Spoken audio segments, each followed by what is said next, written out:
a gente olha esse cenário, a gente percebe que esse centrão que tenta se colocar como bolsonarista e que foi aliado do governo Bolsonaro, pelo menos em parte do governo, agora, representado aí nesse momento principalmente pela figura do Ciro Nogueira, não quer de forma alguma... Até porque o Rueda não está muito bem na fita para ficar aparecendo dando entrevista, né? Pois é. Vamos combinar.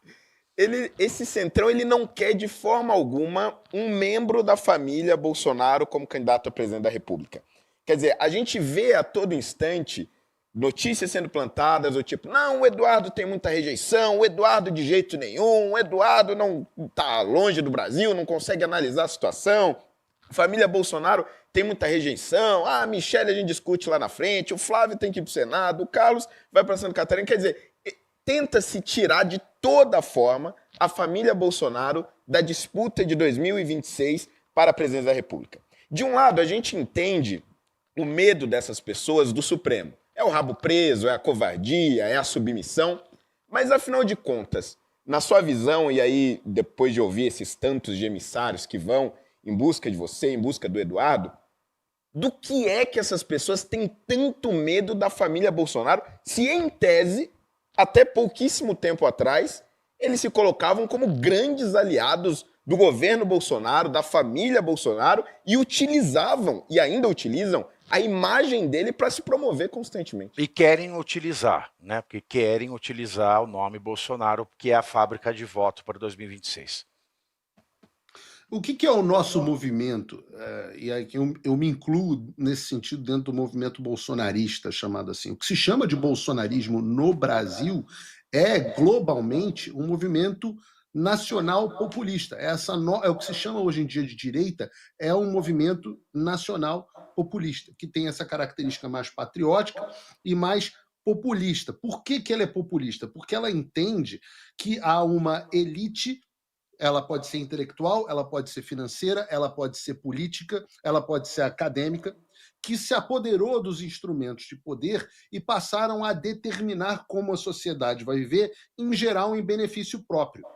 Então, quando você vê numa foto o Paulinho da Força, que é um suplente a deputado federal por São Paulo, ou seja, não obteve os votos sequer de fato para ser eleito deputado federal.